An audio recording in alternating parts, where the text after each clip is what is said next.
Concepto.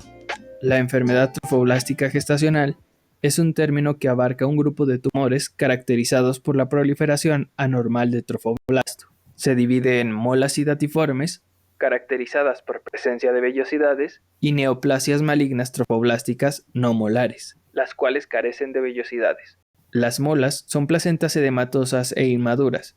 Incluyen la mola hidatiforme completa benigna, la mola hidatiforme parcial benigna y la mola invasiva maligna. Las neoplasias trofoblásticas no molares son coriocarcinoma, tumor trofoblástico del sitio placentario y tumor trofoblástico epiteloide, siendo consideradas neoplasias malignas junto con la mola invasora.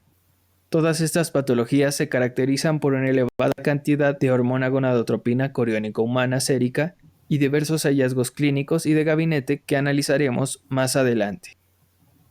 Epidemiología. La incidencia en México es de 2.4 en 1000 embarazos. La mola invasora ocurre en 1 de cada 40 embarazos molares. 80% responde a tratamiento evacuador, 15% evoluciona a una enfermedad trofoblástica persistente y 5% hasta una enfermedad maligna metastásica. Clasificación y características histopatológicas. La mola completa se caracteriza por ausencia de tejido embrionario fetal. La puedes recordar ya que es completamente placenta, con degeneración de vellosidades coriales y atipia difusa. La completa tiene un cariotipo de 46XX. Solo un pequeño porcentaje tiene 46XY. Ambos cromosomas son de origen paterno. Esto se explica porque el ovocito fertilizado se encuentra sin cromosomas. El riesgo de enfermedad trofoblástica persistente es de 15%. Mola parcial. En esta existe placenta y tejido embrionario o fetal. Presenta inclusiones prominentes del estroma trofoblástico en sus vellosidades, con un cariotipo 69XXY en el 80% de los casos. El resto puede ser 69XXX o 69XYY. Se da por una fecundación de 2 espermatozoides a un óvulo. Se diagnostica de una manera más tardía como un aborto diferido o espontáneo, y sus niveles de hormona gonadotropina coriónica humana generalmente son menores a 100.000 miliunidades por mililitro, a diferencia de la completa, la cual suele tener más de 100.000 miliunidades por mililitro. Mola invasora, llamada también corioadenoma destruens, es una lesión invasora. Rara vez da metástasis a distancia y se caracteriza por invasión local al espesor del miometrio. Tumor del sitio placentario. Es raro que se presente. Se origina de las células del trofoblasto intermedio de la placenta. Estas secretan lactógeno placentario y hormona gonadotropina coriónica humana. Relativamente es insensible a quimioterapia, por lo que se opta por resección quirúrgica.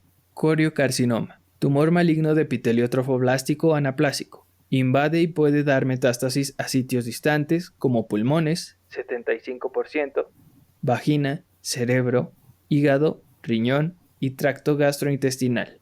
Debido a su tendencia a diseminarse en tantos órganos, se considera el gran imitador de otras enfermedades, por lo que debe medirse hormona gonadotropina coriónica humana en mujeres en edad reproductiva con síntomas y signos inusuales. Ante la sospecha de este, se debe incluir una tomografía de abdomen, pelvis, cabeza y medir la hormona gonadotropina coriónica humana en líquido cefalorraquídeo si la TAC resulta normal.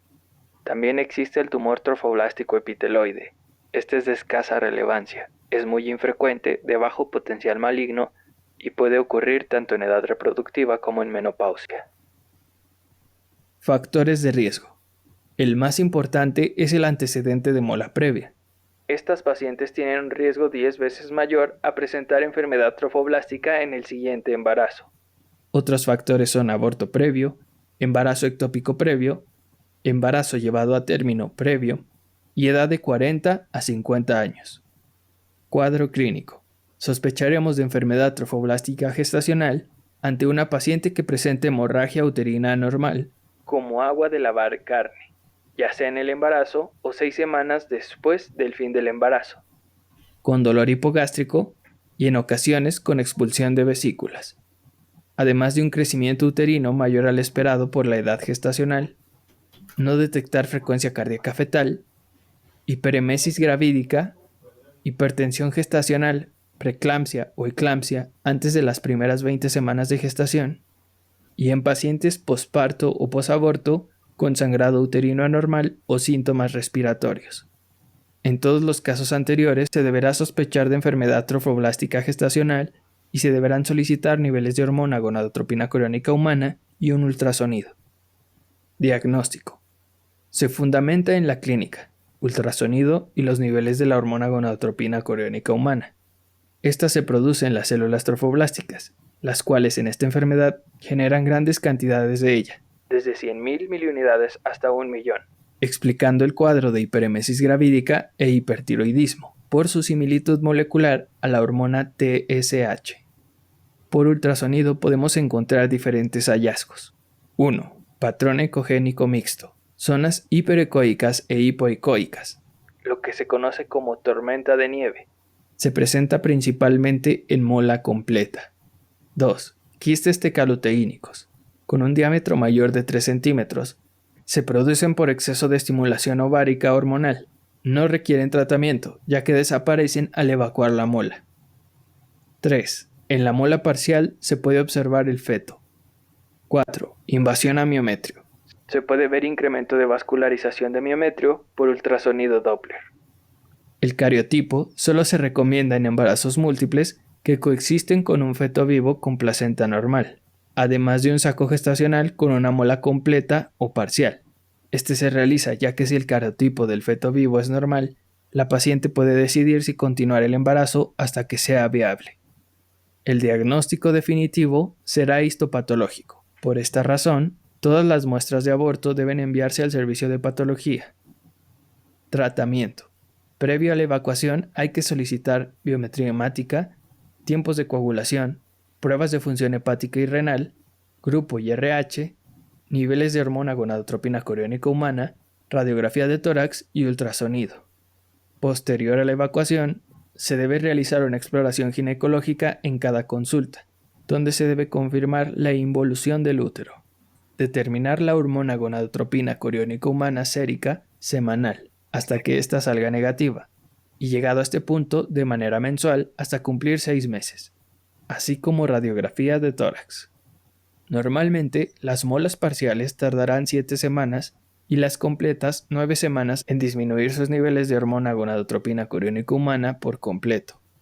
Si estos persisten elevados o en meseta, sin evidencia clínica ni de imagen de una enfermedad trofoblástica gestacional, se considera que se trata de un nuevo embarazo, de algún falso positivo o de una enfermedad trofoblástica quiescente.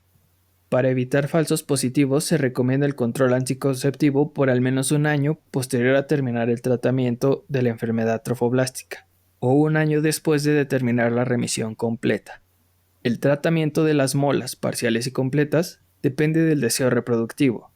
El tratamiento de elección es la evacuación completa mediante aspirado manual endouterino, legrado uterino instrumentado o histerectomía. Se debe considerar el uso de oxitocina para limitar el sangrado. También hay que administrar inmunoglobulina anti-D en pacientes RH negativo no sensibilizadas tras la evacuación. Si hay alto riesgo de neoplasia, hay que indicar quimioterapia profiláctica con actinomicina a dosis única. Si se presentan más de 4 puntos en los criterios de Berkowitz o más de 6 puntos en la clasificación de Figo-OMS. Algunos efectos adversos de la actinomicina son náuseas, disfunción hepática, estomatitis, alopecia y diarrea. También se indicará quimioterapia si hay sospecha de malignidad o diagnóstico histológico de coriocarcinoma o metástasis. Se sospechará de malignidad ante hormona gonadotropina coriónica humana en meseta o con fluctuación menor a 10% en los días 1, 7, 14 y 21 posteriores al tratamiento. Incrementos mayores a 10% en los días 1, 7 y 14 o que persistan los niveles de hormona gonadotropina coriónica humana detectables posterior a 6 meses de la evacuación. Se prefiere la actinomicina frente al metotrexato por los niveles de toxicidad que éste presenta. Si hay más de 8 puntos en la clasificación Figo-OMS, se indica el inicio de poliquimioterapia con esquema EMA-CO, etopósido, metotrexato, actinomicina, ciclofosfamida y vincristina. La estadificación Figo-OMS es la siguiente. 1. hormona gonadotropina coriónica humana persistentemente elevada y tumor confinado en cuerpo uterino. 2. Metástasis a vagina y o pelvis. 3. Metástasis pulmonares con o sin involucramiento uterino, pélvico o vaginal. Y 4. Metástasis cerebrales, hepáticas, renales y gastrointestinales. La puntuación Berkovits clasifica el riesgo para presentar neoplasia trofoblástica gestacional en las pacientes posevacuación de mole hidatiforme. No es necesario aprenderlos, solamente recuerda que menos de 4 puntos hay un bajo riesgo y más de 4 puntos hay un alto riesgo de neoplasia. Se considera que las pacientes están curadas tras 5 años sin clínica o sin elevación de hormona gonadotropina coriónica humana.